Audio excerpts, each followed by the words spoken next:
Mixed মিডিয়ায় তোমাদের প্রত্যেককে স্বাগত। তোমাদের জন্য গুরুত্বপূর্ণ আজকের আপডেট। তোমরা যারা নার্সিং এন্ট্রান্স দেবে, তোমাদের অ্যাডমিট কার্ড ডাউনলোড সেটা কিন্তু ইতিমধ্যে শুরু হয়ে গিয়েছে গতকাল থেকেই। তো কিভাবে তোমরা অ্যাডমিট কার্ড ডাউনলোড করবে এবং পাশাপাশি তোমাদের ওএমআর শিট যে ফিল আপ, কীভাবে সঠিক নিয়মে তোমরা ওএমআর শিট ফিল আপ করবে, সেই বিষয়টা কিন্তু সব থেকে গুরুত্বপূর্ণ। হ্যাঁ, এবং সেই বিষয়টাও আমি এই ভিডিওর মাধ্যমে আজকে তোমাদের বিষয়টা জানাবো যে কিভাবে সঠিক পদ্ধতিতে ওএমআর ফিল আপ করতে হয়। কারণ ওএমআরে কোনো ধরনের কোনো সমস্যা হলে সেগুলো অর্থাৎ সেই ক্যান্ডিডেটের ক্যান্ডিডেচার কিন্তু বাতিল হয়ে যায়। এবং তার সাথে সাথে এক্সাম দেওয়ার ক্ষেত্রে কিছু রুলস রয়েছে, সেই রুলসগুলো আমি তোমাদের আজকে এই ভিডিওর মাধ্যমে শেয়ার করবো। অবশ্যই ফার্স্ট টাইম তোমরা যারা আছো চ্যানেলটিকে সাবস্ক্রাইব করবে, কারণ নার্সিং রিলেটেড অর্থাৎ তোমাদের এই যে নার্সিং এন্ট্রান্স, পরবর্তীতে নার্সিং এন্ট্রান্স রিলেটেড যত আপডেট, সমস্ত আপডেট কিন্তু তোমরা এই মিক্সড মিডিয়া থেকেই পাবে। ওকে, এবং ভিডিওটা একটু শেয়ার করবে, পারলে একটু হাইপ করে দেবে। দেখো, প্রথমেই আমি যে কথাটা বলবো, আগামী 7 তারিখ জুনের, 7 তারিখ, 7/6/2026, তো জুনের এই 7 তারিখ যাদের এক্সাম আছে অর্থাৎ জেনপাস ইউজি, জেই পিবিএন, জেই এমএসসিএন অর্থাৎ তোমাদের বেসিক পোস্ট বেসিক বা এমএসসি এন্ট্রান্সগুলো যেগুলো জয়েন্ট এন্ট্রান্স বোর্ডের মাধ্যমে কন্ডাক্ট করা হয়, তোমাদের অ্যাডমিট কার্ড ডাউনলোডের লিঙ্ক কিন্তু দিয়ে দিয়েছে। দেখো, এটা আমরা অফিসিয়াল ওয়েবসাইট জয়েন্ট এন্ট্রান্স বোর্ডের, সেটা হচ্ছে জেনপাস ইউজির ক্ষেত্রে। তো জেনপাস ইউজির ক্ষেত্রে তোমাদের এই যে নিচের দিকে একটু স্ক্রল করলে এখানে দেখবে ক্যান্ডিডেটস অ্যাক্টিভিটি। তো এই ক্যান্ডিডেটস অ্যাক্টিভিটি, সেখানে তোমাদের দেখো এই যে admit card for JENPAS UG 2026, তাহলে এখানে ক্লিক করলেই তোমাদের ডিটেলস তোমাদের চাইবে। দেখো, এখানে ক্লিক করলে এই যে তোমাদের কী কী দরকার আছে, শুধুমাত্র অ্যাপ্লিকেশান নাম্বারটা দেবে, অর্থাৎ তোমরা যে অনলাইন অ্যাপ্লিকেশন করেছিলে সেই অ্যাপ্লিকেশান নাম্বারটা দেবে, ডেট অফ বার্থ এখান থেকে সিলেক্ট করবে, আর নিচে হচ্ছে সিকিউরিটি পিন। তো সিকিউরিটি পিনটা দিয়ে দেবে, দিয়ে দেওয়ার পরে সাইন ইন করবে, সাইন ইন করে তোমাদের যে প্রোফাইল, সেই প্রোফাইলে চলে যাবে, সেখান থেকে তোমরা অ্যাডমিট কার্ড ডাউনলোড করতে পারবে। তো জেনপাস ইউজি বা যেই পিবিএন, যেই এমএসসিএন, প্রত্যেকের ক্ষেত্রে যাদের 7 তারিখে জুনের এক্সাম রয়েছে এন্ট্রান্স, তোমাদের অ্যাডমিট কার্ড তোমরা অবশ্যই প্রত্যেকে ডাউনলোড করে নেবে। এবং কোথায় তোমাদের ভেন্যু পড়েছে, হ্যাঁ সেন্টার পড়েছে, সেটা অবশ্যই তোমরা ভালো করে দেখে নেবে এবং তোমাদের টাইম শিডিউলটা দেখে নেবে। আচ্ছা, এবারে কয়েকটা বিষয়ে আসি, যে তোমাদের কিছু কিছু ইম্পর্টেন্ট যেগুলো জয়েন্ট এন্ট্রান্স বোর্ডের পক্ষ থেকে জানানো হয়, রুলস অ্যান্ড রেগুলেশন। হ্যাঁ, সেই রুলসগুলো আমি তোমাদের একটু জাস্ট বলে নেই। তো তারপরেই তোমাদের কিভাবে ওএমআর শিট ফিল আপ করবে আর একদম সঠিক নিয়মে, সেই বিষয়তে আমরা চলে যাব। আচ্ছা, দেখো এক্সামের ক্ষেত্রে কিছু রুলস আছে। দেখো এখানে যেমন রুলসগুলো তোমাদের এই যে এই পোর্শনটাতে, rules of examination of JENPAS UG 2026, আমি একটার ক্ষেত্রে দেখিয়ে দিচ্ছি। দেখো কী কী রুলস এখানে ফলো করতে বলছে। বলছে ক্যান্ডিডেট আর অ্যাডভাইসড। দেখো আমি তোমাদের ডিটেলসটা একটু বলে দেই। প্রথমে বলছে the candidates are advice to reach the examination centre at least 30 minutes before the test begin. অর্থাৎ তোমাদের এক্সাম শুরুর তোমাদের 30 মিনিট আগে, তোমাদের কিন্তু অন্ততপক্ষে 30 মিনিট আগে তোমাদের এক্সাম সেন্টারে উপস্থিত হতে বলেছে। আচ্ছা, be sure about the exact location of your examination centre and means of commuting to avoid any inconvenience on that day of the examination. আচ্ছা, no candidate will be allowed to sit for the test in any center other than one allotted to him her as mentioned in the admit card। অর্থাৎ তোমাদের admit কার্ডে যে নির্দিষ্ট সেন্টারের কথা উল্লেখ আছে, সেটা ছাড়া অন্য কোথাও তুমি অন্য কোনো সেন্টারে তোমাকে অ্যালাউ করবে না। বলছে any candidate found to occupy a seat other than one allotted to him or her will be reported against and his or paper will be cancelled। মানে যারা দুইয়ের বেশি, যদি তোমাদের অ্যাডমিট কার্ড পাও বা অ্যাপ্লিকেশন একটা বেশি করেছো, সেক্ষেত্রে দুটো অ্যাডমিট কার্ড পাবে, তোমাদের কিন্তু সে বিষয়ে রিপোর্ট করা হবে, সেটা তোমাদের ক্যান্ডিডেচার বা এক্সাম বাতিল হতে পারে। আচ্ছা, যাই হোক, তোমাদের যে বিষয়গুলো ক্যারি করতে হবে পরীক্ষার দিনে, সেটা হচ্ছে printed copy of the admit card, সেটা তোমরা নিয়ে যাবে। A copy of colour photograph as was uploaded during the online application. অর্থাৎ অনলাইন অ্যাপ্লিকেশানের সময় তোমরা যে ফটোটা দিয়েছিলে তোমাদের, সেই ফটোটা যদি থাকে তাহলে অবশ্যই সেই কালার ফটোগ্রাফটা নিয়ে যাবে।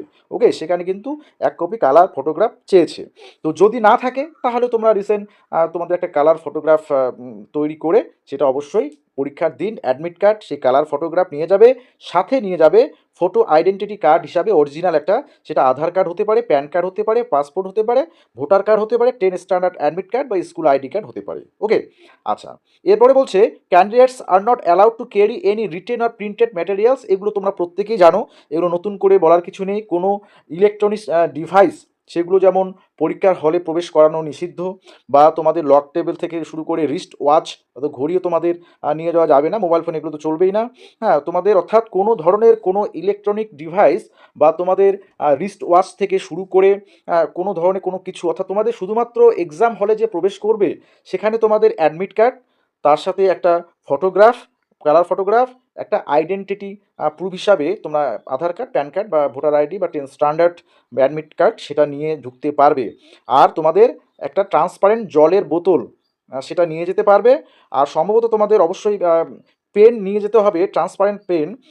সেই অনেক সময় পরীক্ষার সেন্টারেই পেন কিন্তু দেওয়া হয়, জানি না নিচের দিকে বলা আছে কি নেই, তবুও তোমরা কালো কালির হচ্ছে বল পেন তোমরা নিয়ে যাবে। হ্যাঁ, তো এই বিষয়গুলো শুধুমাত্র অ্যালাউ করা হবে, আদার্স কোনো কিছু তোমাদের কিন্তু পরীক্ষার সেন্টারে অ্যালাউ করা হবে না। ওকে, তো যাই হোক, এই বিষয়গুলো তোমরা প্রত্যেকে জানো। এবং অবশ্যই তোমাদের পরীক্ষার যে রুলস রেগুলেশনগুলো, আর সেই রুলস রেগুলেশনগুলোর মধ্যে যেমন সিগনেচার মাস্ট করতে হবে, আমি দেখিয়ে দেবো ওএমআর শিটটা কীভাবে ফিল আপ করতে হয়। আর সেখানে পরীক্ষার দিন তোমাকে কোন কোন জায়গায় সিগনেচারটা করতে হবে মাস্ট, সেই বিষয়টা আমি পরবর্তীতে অর্থাৎ ওএমআর শিট যখন দেখাবো সেখানেই বলে দিচ্ছি। ওকে, আচ্ছা, এবারে আমরা চলে যাবো তাহলে ওএমআর শিট কীভাবে ফিল আপ করবে। ওকে, আচ্ছা, তাহলে দেখো ওএমআর শিট কীভাবে সঠিক নিয়মে ফিল আপ করবে। তো দেখো, তোমাদের গত বছরে একটা ওএমআর শিট তোমাদের আমি দেখাচ্ছি। তোমরা যারা এএনএম জিএনএম নার্সিং এন্ট্রান্স দেবে বা জেনপাস ইউজি দেবে, তোমাদের জন্য কিন্তু ভীষণ গুরুত্বপূর্ণ, কারণ তোমরা ফার্স্ট টাইম যারা অ্যাপিয়ার করছো, তোমাদের এই বিষয়গুলো জানা অবশ্যই জরুরি। আচ্ছা, তাহলে দেখো, তোমাদের এই যে বিষয়গুলো আছে ইনস্ট্রাকশন ফর ক্যান্ডিডেটস, তোমাদের বলছে টু বি ফিল আপ, অর্থাৎ এই যে ওএমআর শিটটা তোমাদের ফিল আপ করতে হবে কি কি দিয়ে, যে using black or blue ink ball point pen only, অর্থাৎ blue and black ball pen দিয়েই তোমাদের কিন্তু কালি দিয়েই এই ওএমআর শিটটা ফিল আপ করতে হবে। আচ্ছা, বলছে কারেক্ট মেথড, যে এনসার্কেল যে করবে তার কারেক্ট মেথডটা হচ্ছে এটা, আর এগুলো রং মেথড। ওকে, আচ্ছা, তাহলে এরকম করে ফিল আপ করা যাবে না, একটাতে দুটো তোমরা যদি ফিল আপ করো তাহলে সেটাও একদম বাতিল। হ্যাঁ, এবং কারেক্ট মেথড হচ্ছে এটা। ওকে, আচ্ছা, এবার আমি এক এক করে বিষয়গুলো দেখাচ্ছি। যে নেম অফ দ্য এক্সামিনেশান, আচ্ছা, তোমাদের এক্সামিনেশনের নেম যেমন এখানে বলা আছে এএনএম জেএনএম, এটা উল্লেখ করাই থাকবে। ওকে, আচ্ছা, নাম্বার 2 এর ক্ষেত্রে দেখো কি বলছে। নাম্বার 2 বলছে কোশ্চেন বুকলেট নাম্বার। আচ্ছা, এই কোশ্চেন বুকলেট নাম্বারটা তোমরা কোথায় পাবে? তোমাদের কোশ্চেন পেপারে, অর্থাৎ কোশ্চেন যখন তোমাদের দেবে সেই কোশ্চেন পেপারে উপরের দিকে দেখবে, ডান দিকের উপরে বা বাঁদিকে কোশ্চেন বুকলেট নাম্বার দেয়া থাকে। আচ্ছা, এবার সেটা ফিল আপ করতে হবে। কেমন করে ফিল আপ করবে?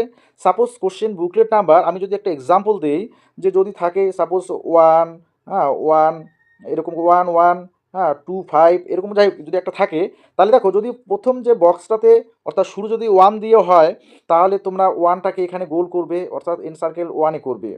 আচ্ছা, নেক্সট পরের যে বিষয়টা, পরের নাম ডিজিটটা যদি তোমাদের দেখা গেল 5 থাকলো, তাহলে এর নিচে নিচে এই যে 5, এই 5টাকে এন সার্কেল তোমাকে কিন্তু করতে হবে। এই যে এখানে 5টা আছে, এই 5টা তোমাকে এন সার্কেল করতে হবে। তো এইটাতে তারপরে ডিজিট যেটা থাকবে 3 নাম্বারে, তা এর নিচে নিচে যদি দেখা গেলো 7 থাকে, তাহলে 7 এখানে এন সার্কেল করে দেবে। এই এন সার্কেল কিন্তু এই পদ্ধতিতে করবে। ওকে, আচ্ছা, তারপরে এক এক করে তারপরে যে ডিজিটটা এখানে থাকবে, সাপোজ 3 থাকলো, 3 যদি থাকে তাহলে এই এর নিচে নিচে যে 3 এ রয়েছে এই 3টা তোমরা এন সার্কেল করে দিবে। ঠিক আছে, এইভাবে কোশ্চেন বুকলেট নাম্বার উপরে আগে লিখে নেবে। এই যে এই ঘরগুলোতে লিখে নিয়ে তারপরে এর নিচে নিচে ঘরগুলোতে তোমরা কিন্তু এই ডিজিটগুলো ভরাট করবে, এন সার্কেল করবে।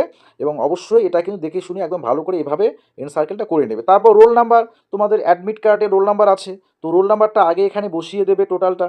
আচ্ছা, বসিয়ে দেওয়ার পর এবার তোমরা সেই ঘর অনুযায়ী অর্থাৎ সেই বক্স অনুযায়ী এন সার্কেল করে নেবে। মনে রাখবে একটা যে এই যে কলাম, এই যে মনে করো এখানে যদি রোল নাম্বার তোমাদের 2 দিয়ে শুরু হয়, সাপোজ প্রথম যে রোল নাম্বার ডিজিটটা সেটা 2, তাহলে এই এর নিচে যেটা 2 আছে সেই 2টা, এই 2টা ভরাট করতে হবে।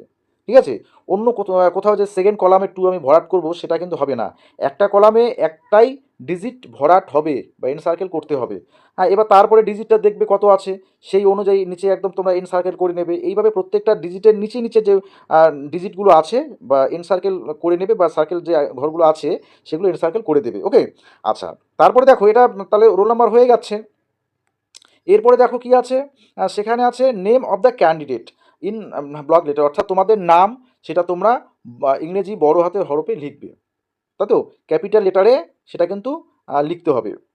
ক্যাপিটাল লেটারে। ওকে, আচ্ছা, নেম অফ দ্য সেন্টার, তোমার সেন্টার কোথায় পড়েছে সেখানে অ্যাডমিট কার্ডে দেওয়া থাকবে, কোন স্কুল বা কলেজ যেখানে পড়বে তার নামটা এখানে লিখে দেবে। ওকে, আচ্ছা, এরপরে দেখো 5 নাম্বার গেল। এরপরে তোমাদের আনসার শিট, অর্থাৎ তোমাদের অর্থাৎ আনসার যে অপশানগুলো আনসারের, সেই আনসারের অপশানগুলো চলে আসবে। তোমাদের টোটাল যে কোশ্চেন সংখ্যা সেটা 100টা থাকছে।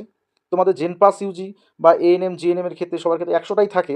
তো তোমাদের এবার প্রথমে যাও, তোমরা জানো যে ক্যাটাগরি 1 সেখানে নেগেটিভ মার্কিং আছে, তাহলে 85 প্রথম যে কোশ্চেন নেগেটিভ মার্কিং আছে। তো তোমরা সেগুলো ভালো করে দেখে এনসার্কেল করে দেবে যে একের আনসার কোনটা হবে, এ বি সি ডি কোনটা রাইট, সেই অনুযায়ী তোমরা ভরাট করে দিলে। ঠিক আছে, এইভাবে তোমরা ভরাট করবে। আর ক্যাটাগরি 2 এর ক্ষেত্রে, ক্যাটাগরি 2 এর ক্ষেত্রে তোমাদের একটু সাবধানতা অবলম্বন সেখানে করতেই হবে। কেন করতে হবে? কারণ ক্যাটাগরি 2 এর আনসারের ক্ষেত্রে যদি তোমরা কোথাও ভুল করে থাকো, অর্থাৎ কীরকম, সাপোজ একটা কোশ্চেনে তোমাদের আনসার আছে, right answer A B C, 3টা রাইট আছে, তার মধ্যে তুমি কি করলে, তুমি এটা গোল করে দিলে, বিটা গোল করলে, বাট সিটা গোল করলে না, কিন্তু পরের অপশান ডিটা গোল করে দিলে, তাহলে যেহেতু ভুল অপশান তুমি গোল করেছো সেই আনসারের ক্ষেত্রে ক্যাটাগরি 2 এর, তাহলে তুমি সেখানে 0 পাবে, কোনো নম্বর তুমি সেখানে পাবে না। এবার নম্বর কখন পাবে? দেখা গেলো এ বি সি 3টা রাইট অপশান ছিল, তো সেক্ষেত্রে যদি তুমি সাপোজ একটাই শুধুমাত্র এটা গোল করে এন সার্কেল করে দাও, তাহলেও নম্বর পাবে। আচ্ছা, যদি শুধুমাত্র বিটা এন সার্কেল করো সঠিক উত্তর, সেটা সেটা যে তাহলে এটা ফ্র্যাকশানে নাম্বার পাবে। এবার সিটা শুধুমাত্র করলে সেখানেও নাম্বার পাবে। বা তুমি যদি কেউ দুইটা এ বি দুইটা গোল করে তাহলে ফ্র্যাকশানে সেখানে নাম্বার পাবে। বা তিনটাই যারা করবে সঠিক আনসার, তিনটাই যারা এন সার্কেল করবে তারা ফুল মার্কস 2 পাবে। ঠিক আছে, কিন্তু কোনো ভুল অপশান এক্ষেত্রে তুমি যদি গোল করো, তাহলে তোমার কিন্তু সেই প্রশ্নের যে নাম্বার সেখানে তুমি কোনো পাবে না। তুমি দুইটা আনসার ঠিক গোল করলেও যেহেতু ভুল অপশানও একটা গোল করেছো, তোমার সেখানে 0 আসবে। ওকে, আচ্ছা, এবং সেখানে নেগেটিভ মার্কিং নেই ক্যাটাগরি 2তে, এটাও মনে রাখবে। তাই বলে আমি ভুল অপশানও গোল করে দিয়ে আসবো সেটা না। ক্যাটাগরি 2তে সবথেকে বেস্ট উপায় হচ্ছে তুমি যেটা কনফার্ম, দেখা গেলো আমি এ আর বি কনফার্ম জানি যে এটার উত্তর এই দুটো হয়, তাহলে আমি এ আর বি দুটোই দাগিয়ে দিয়ে আসলাম বা দুটোই এন সার্কেল করলাম, বাকি সিডিতে আমি আর যাবো না, তাহলে কিছুটা হলেও আমি ফ্র্যাকশানে সেখানে নম্বর পাবো। এটা মার্কস ক্যারি করার ক্ষেত্রে অনেকটা ভাইটাল। ওকে, আচ্ছা, এরপরে তাহলে যাই হোক সেইভাবে আনসার করে নিলে, এইবার তোমাদের দেখো এই বিষয়টা আগে ফিল আপ করে নেবে। সিগনেচার অফ দ্য ক্যান্ডিডেট, এটা কিন্তু must. Signature of the candidate, signature করবে। তো এখানে দেখো সিগনেচার অফ দ্য ইনভেজিলেটার, ইনভেজিলেটারের সিগনেচার থাকবে, মাস্ট এখানে থাকবেই। মানে তুমি যখন এক্সাম দেবে, ইনভেজিলেটার এখানে সিগনেচার করবেন, অর্থাৎ ওএমআর শিট জমা দেওয়ার আগে অবশ্যই দেখবে এই জায়গাটাতে ইনভিজিলেটরের সিগনেচার আছে কি নেই, বা উনি করেছেন কি না, অবশ্যই ইনভিজিলেটরের সিগনেচার করিয়ে নেবে। আর তোমার নিজের সিগনেচার এখানে থাকবে।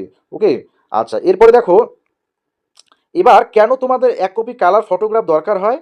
কারণ তোমাদের এক্ষেত্রে এই যে বিষয়টার জন্য, অর্থাৎ অ্যাটেন্ডেন্স শিট যেটাকে বলা হয়, তো এই যে তোমাদের রোল নাম্বার অনুযায়ী বা সিরিয়াল নাম্বার, রোল নাম্বার, হ্যাঁ, এবার হচ্ছে নেম, তোমাদের এই অ্যাটেন্ডেন্স শিটে থাকবে। এবার সেখানে যদি কারো ছবি তোমাদের দেখা গেলো বোঝা না যায়, তাহলে সেক্ষেত্রে ছবিটা এখানে দিতে হয়। তোমার এখানে সিগনেচারও সেটা ভেরিফাই করতে হবে। যাই হোক, তোমাদের এই যে কোশ্চেন বুকলেট নাম্বার, সেটা কোশ্চেন বুকলেট নাম্বারটা এখানে তোলা হবে। এবং এই ক্যান্ডিডেটের তোমাদের এখানেও অ্যাটেন্ডেন্স শিটে সিগনেচার তোমাদের অবশ্যই করতে হবে। ঠিক আছে, তাহলে তোমাদের সিগনেচার এখানে যেমন একটা সিগনেচার থাকছে, পাশাপাশি তোমাদের ওএমআর শিটের সিগনেচার থাকছে। ঠিক আছে, তো এই ওএমআর শিটেও তোমাদের এই জায়গাটাতে সিগনেচার থাকছে, আর ওখানে অ্যাটেন্ডেন্স শিটে থাকবে। তাহলে এই বিষয়গুলো জানা হয়ে গেল। তাহলে এইভাবে তোমরা কিন্তু বিষয়গুলো ভালো করে দেখবে, এবং অবশ্যই কোনো ধরনের কোনো কোয়ারিজ থাকলে তোমরা কমেন্ট বক্সে কমেন্ট করে জানাতে পারো।